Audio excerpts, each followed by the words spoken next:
Should Ultra Instinct Sign improve a fighter's ability to maximize their power, or should it remain how it's been? And this is something that someone brought to my attention that I thought was pretty interesting, so I'm going to read it for you guys, and please give me your thoughts in the comment section below, because Goku still hasn't mastered Ultra Instinct at 100%, so this is still a very relevant question and topic for today's Dragon Ball. What was confusing me was how Ultra Instinct Sign and True Ultra Instinct, look the same, but the answers in the manga, are in the manga, I should say. First, we must assimilate the idea that the black-haired and silver-haired forms and the name of the technique aren't necessarily dependent. The forms that accompany Ultra Instinct are natural evolutions to better suit it, but ultimately, Goku's goal in using True Ultra Instinct in his normal state is to function as a shortcut to perform better in battle. I think most of us obviously know that, and we've seen that happen. So to enter even deeper into this topic, Ultra Instinct Sign, or rather the form that accompanies Ultra Instinct Sign, probably does boost Goku's power. That's right, at a larger degree than his Super Saiyan Blue form, and as a bonus, Goku performs Ultra Instinct Sign. Now, essentially what this is obviously saying, if you're a little bit lost, is just that obviously compared to Super Saiyan Blue, where Goku is tapping into that to gain additional power, Ultra Instinct Sign is clearly the better route to go to increase his power by a little bit of a larger degree. Now, although it makes it look like Goku is fighting evenly or better than characters stronger than him, it's not because his power is increasing, but it's because he is getting better at utilizing Ultra Instinct. And this is something I've talked about on this channel previously for a little bit. He's improving Ultra Instinct to the point that he managed to trade blows evenly with Jiren for a while during the Tournament of Power, and even when he fought against Kefla to sharpen it up even more, outperforming her multiple times despite her slight power advantage. True Ultra Instinct, or rather the form that accompanies True Ultra Instinct, accordingly also does increase Goku's power even more than the traditional black-haired one. And on top of that, the greatest bonus, True Ultra Instinct, which we're going to say is Mastered Ultra Instinct, is the form that is too demanding and shouldn't be used unless Goku obviously needs to surpass his limits and keeps his heart calm. We've seen a lot of this obviously in the Dragon Ball Super manga with the last couple of arcs. So what makes it confusing is that we don't really have proper labels to these forms yet, and despite that, they still keep referring to them as some kind of Ultra Instinct. And it's like, what about now? Until Goku fought Moro, he can only use Ultra Instinct Sign in his black-haired form and Mastered Ultra Instinct in his silver-haired form. But now he succeeded in using Ultra Instinct Sign in conjunction with his normal and Super Saiyan forms, with of course different levels of accuracy, and Mastered Ultra Instinct with his black-haired form. So essentially it's saying that it's just a step ahead in his path. Remember, of course, his true goal is to master Ultra Instinct in his normal form. That's what Whis has been training Goku and Vegeta to do. More importantly, Goku, since the beginning of Dragon Ball Super, when they at least got wind of the idea of Ultra Instinct. So obviously we can look forward to him using Mastered Ultra Instinct in his Super Saiyan forms next.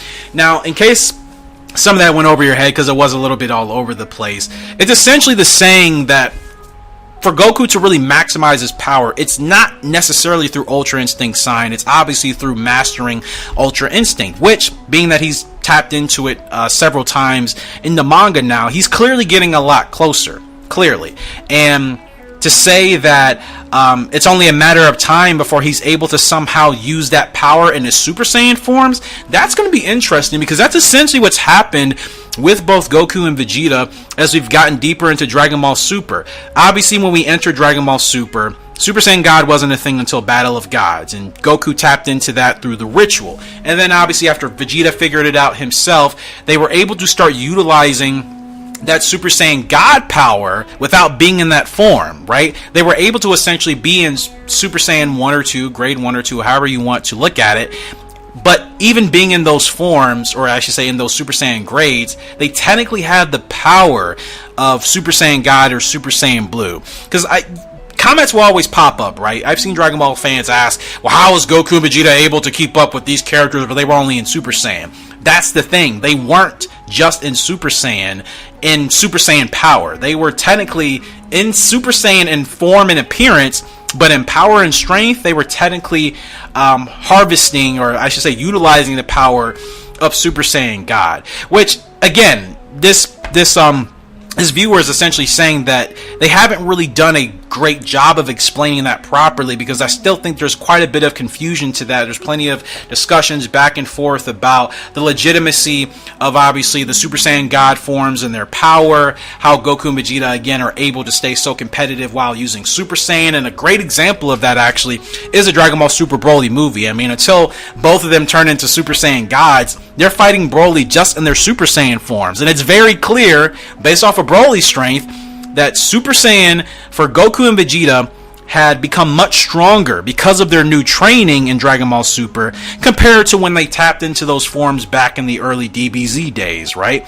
That's the difference maker, and I think it's really interesting that that's kind of the direction they're going for still keeping the original Super Saiyan forms relevant, because obviously, Goku and Vegeta, if they want to deal with any of the strongest adversaries in the universe, they're going to need to use their strongest forms, which for Goku, it's obviously Ultra Instinct, and for Vegeta, it's Ultra Ego. But now they're finding ways, thanks to the help of Whis and Beerus, but mainly Whis, to maximize that Ultra Ego, Ultra Instinct power while not actually being in those transformations. Now they're able to take the power of Ultra Ego, Ultra Instinct, and then obviously apply it to their base forms and or their understand where Dragon Ball Super is going and what they've kind of been trying to tell us without properly explaining it. I think this is kind of a good thing for Dragon Ball, and especially for Goku and Vegeta's characters, because again, none of us, I think, really want the original Super Saiyan forms to be completely written out of the show, and of course they never will.